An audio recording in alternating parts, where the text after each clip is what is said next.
They gave that image the life of Christ. They didn't say, oh, this is Caesar Borgia and worship him. No, they said this is Jesus Christ. They gave the life of Christ to the image of Caesar Borgia.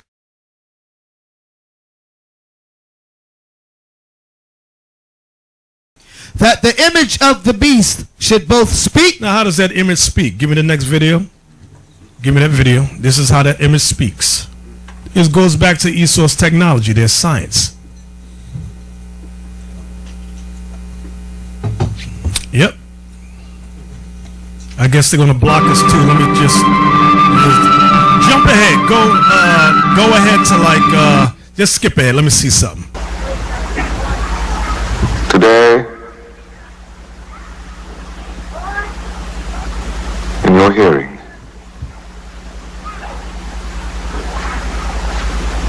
the scriptures are fulfilled. Oh God. All right, cut that thing off. So when we go back to Revelation 13, this is how this image speaks. They find an actor who looks similar to Caesar Borgia and put him in their movies and quotes the words of Christ. And he causeth all, both small and great, rich and poor, free and bond. Meaning what? Small nations and great nations of people. Read it again. Yes, sir. And he causeth all, both small and great. Small nations and great nations. Meaning what? Third world nations. Okay. You have free world nations also. Go ahead. Rich and poor. Rich nations and poor nations. It's still going into the free nations and third world. Go ahead. Free and bond. Free and bond. Go ahead. To receive a mark in their right hand or in their foreheads. What's in your forehead? Your brain. Meaning what? They would teach a philosophy to us for us to believe in. And when it says, or in our hand, in our right hands, we would support it. We would support whatever they taught us. So this mark is going into their policies. That's what it's going into. Their policies. And that no man might buy or sell, save he that had the mark, or the name of the beast, or the number of his name. Another phrase for buying and selling. That's what the mark is making reference to. Buying and selling. That deals with trade. That deals with commerce. Like you got the WTO, World Trade Organization. That's one organization. Write that down, huh? Federal Reserve as well. They sanction the company. Right. You got the Federal Reserve. Thank you. That's like the head honcho. You got the United States Department of Commerce. I want to give all the praises and the honor to Yahweh Bahashem, Yahweh Shai Bahashem, Racha HaKodash, and double honors to the elder apostles and the elder bishops of Great Millstone. Honors as well to the other elders, brethren, supporters of the truth. Shalom to the elect. So anyway, I want to try to get a lot of this covered in a short amount of time, but we'll see where the spirit goes. So anyway, Nate is now saying the technology of the image of the mark is now Jesus speaking. And then he says, which we knew before, that the nations, he added that, and it doesn't even say that. He just added that. We'll show you that too. And we'll go through a couple of translations and even some commentary. But for whatever reason, he doesn't want it to be actual individual people, because in the nation aspect don't hold up, and in the trading back and forth don't hold up. So, I mean, in other words, if he says worship the image of the beast, so to speak, but then it goes on to say no man might buy or sell or trade or save unless he had the mark, then his doctrine wouldn't hold up, right? Because how can you not buy and sell just by having an image? So then he jumps it to nations, he throws that in there, and then says it's the third world countries and the leaders, but the people don't have anything to do with it. Although nations and leaders of nations have everything to do with people, which nation actually means people, right? Of this, well, we're going to get into that in a second. But let's go to Revelation 13 and 16, NIV. It also forced all people, great and small, rich and poor, free and slave, to receive a mark on their right hands. See, it says their right hands, which means or their forehead, so it can be anywhere on the body. But mainly it'll be in your hand. This is what John saw, and the majority of people are right-handed anyway, so they more, they were more likely to have it in their right hand, but it can be the left hand too, or in their forehead, right or left, right? So with this kind of technology, it's easy to see this is true. What we teach is the micro thing, the little rice grain thing that is put in you. It makes sense. So, I mean, we went over this over and over again. So he says the image is the pictures, right? I mean, come on, man. Half of our people don't even believe in that image. The majority of our people know now that Jesus, the Messiah, isn't white. And if this is the case and you're linking the name with that Messiah, then you got the mark, Nate. Because you got Christ. That goes with it. Then he goes on to say they've managed to put Christ, the Messiah, with that image. Well, that image is Christ. That's why they did it. It's crazy. So let's go to the word mark in that text. So again, this is the importance of looking up Hebrew, Greek, Latin, whatever you need to do. You need to look up the Hebrew and the Greek mainly because one word can mean several things. Like if I said, hey, I want to run a race, and you came in a tie in that race. There's two words in there, like the word race and the word tie, which spells the same but have different meanings of each. For instance, race can be actually your genetics is race, your lineage, right? And then you can have race like you ran a race. Or tie can be like you came in a tie, or a tie that goes around your neck. And this is why they say it's simple, but it's not simple because you got to go into the root words and understanding and the transliterations of know what these words are saying, right? So when it says here, let me go to the KJV. He calls it all, both small, great, rich and poor, free and bond. It didn't say nothing about nations. And technically it is, because this is all peoples. You know what I'm saying? But it didn't say separated nations for a reason. And it's really meant to come against us as the Israelites. So he calls it all peoples, small peoples, great people. You see how you can mix it? Some people will take that literally and say, see, small just means a short little man. Free and bond to receive a mark in their right hand forehead. So we look at the word mark, what they won't do, meaning to engrave or stamp. This is what it says. The concept of the mark sign related to the Hebrew, meaning a sign or mark. The usage, let me go to the cultural historical background. They do pretty good with that. In the ancient world, and I could read the whole thing up there, it just goes in the same thing. In the ancient world, a charagma could refer to a brand or seal used to signify ownership. So we understand when they say the ancient world, these were different empires that this happened to, right? You had it in the Babylonian Empire, right? You had it in the Roman Empire. We go to, First Maccabees, when he said he wanted to make all nations one people. That was the agenda. That's why it was called the New World when they got here. This is the whole agenda. The image of the beast, the Roman Empire. Remember Ecclesiastes 1 and 9? Let's go there real quick. I'll jump back. By the Lord's will. Let's go to Ecclesiastes 1. And all of you know this. I'm going to read it quick. 1 and 9. The thing that has been is that what shall be, and that which is done is that what shall be done. And there's no new thing under the sun. Is there anything where it may say, see, this is new? It has already been of old time. The variations change with technology, which was before us. There's no remembrance of former things, neither is there remembrance of things that are to come and those that shall come after. And this man believes in reincarnation. Clearly we can see this whole society is reincarnated again from the Roman Empire. That's your image, the reincarnation and the system and the policies and these laws. And it makes sense that Trump is in office because it's easy to see how this thing will move forward. So anyway, it says in the Roman times, They mark slaves or soldiers with a tattoo or brand to indicate their allegiance or ownership.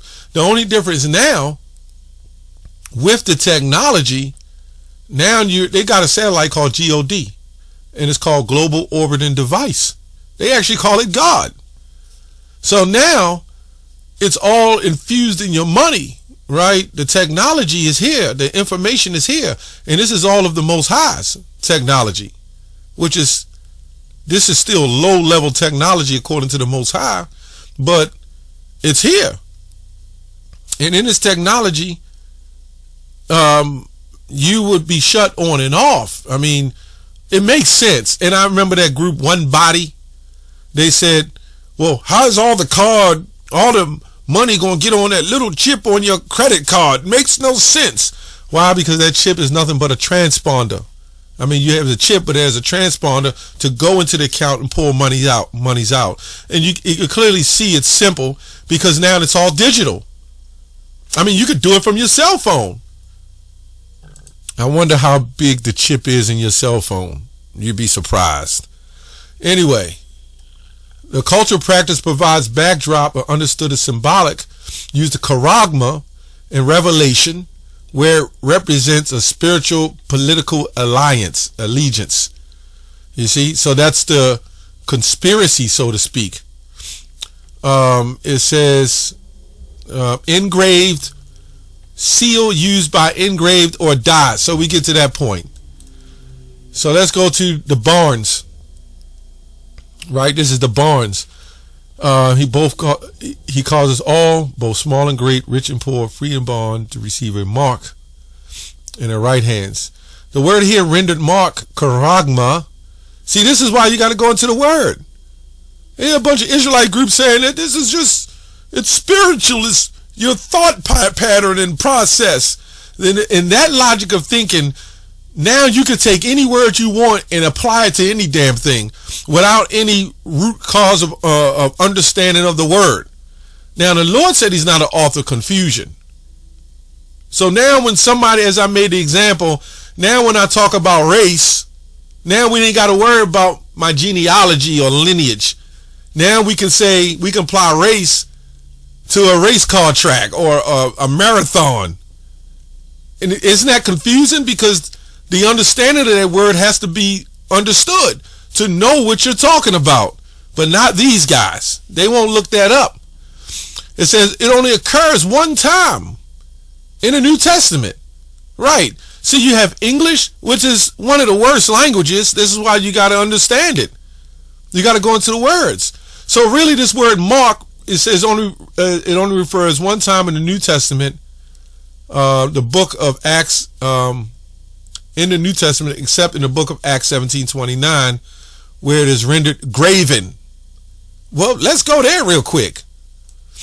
Let's go to Acts 17:29. Let's see what it says. And that's what we do. 17:29. Acts 17:29. I'm trying to make this quick. Acts 17:29. It says, "For as much then as we are the offspring of God, we ought not to think the Godhead like unto God, gold or silver or stone or graven." Yep. Let's look up the word graven. And that's what they're applying that to, the scholars. Okay, graven, charagma. So, I didn't know that. I did not know that charagma, they applied it to two different words. A stamp and printed mark, it said the same thing. So, it says the same thing. Curved, sculptured, graven work, that's the same thing. I did not know that.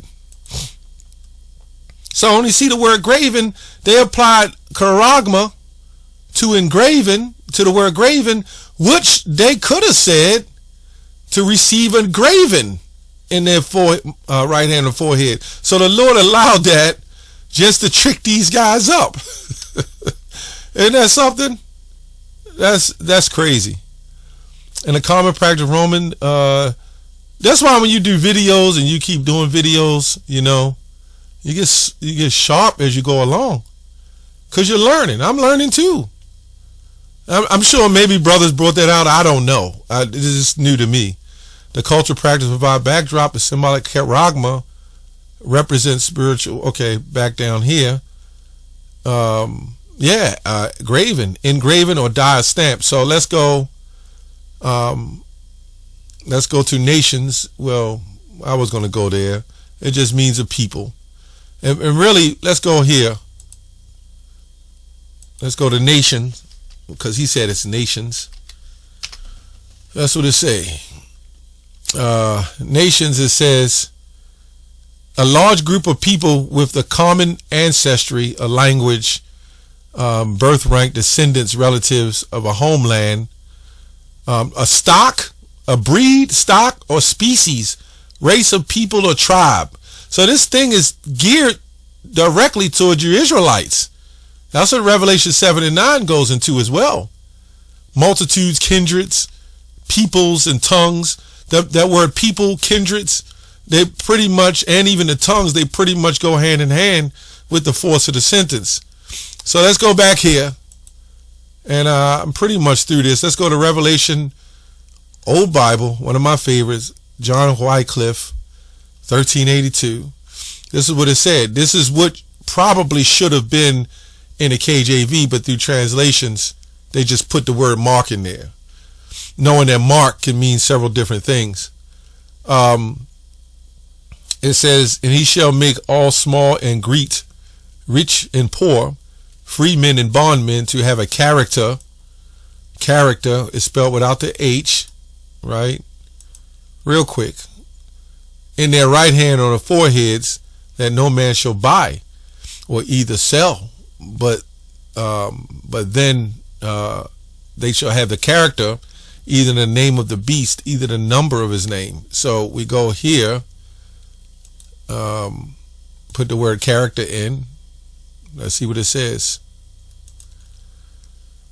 It automatically puts the H back in there because but it does show it from the mid 1400s. Symbol mark branded on the body. Symbol joined used in sorcery. Right? So we've seen this in Babylon. We've seen this in captivities. I believe in Egypt. You know, there's no new thing. Right? Even in the transatlantic slave trade. Okay? Graphic symbols, standings. It says here, character, engraved mark, an imprint on the soul, properly instrument for marking. Caroxen, engraven, pointed stake. So it's weird. I mean, it's ironic that the Lord was impaled. Like when you look at that car called the I forgot what they call that car, but yeah, I can't remember it. Palisade. When you look at the car Palisade, it means to impale. So it says pointed stake. So Yahushua got impaled. So now if you accept that after he did this for you, this is where you get that lake of fire. You know what I'm saying? The Lord did that for us, so we don't have to get ownership, you know, of the heathen. This proves that he's not coming for everybody, and he is nation oriented. What they did to him, it's coming back on them twofold. You know what I'm saying? This proves he did this for his people. It says pointed stake, pretty much sums it up. It says symbol or drawing used in sorcery. You see that? That's where you get to what you call your cartoon characters, which goes to writing. Caroxen. It goes to writing. That's, you know, that's pretty much that. So you see here charagma, mark, stamped forehead, so forth and so on. But see, he'll look down here and says idolatrous images. You see that? And why is that all the way down there? Because when you look at charagma, you would have etching and drawings in that as well. You know? but it has nothing to do with Cesar Borgias. See, when they did the, like the cartoon characters, they did the carving and engraving, but now these graving, which is also an idolatrous image put in you, then you would actually be engraved. That's the difference. That's the big difference. And the only way you would not be able to buy, sell, or trade, right, if you have that. Because if it was just an image itself, and you worship it, people would go up there and show on their cell phone the picture of Caesar Borgias. And they would go buy their food, come out, and throw it away. Like I said, our people don't even really care about Caesar Borgias. You see what I'm saying? And if you're talking about his policies, that Caesar Borgias is a puppet. It's greater than that picture. Anyway, that's all I have on that. Shalom.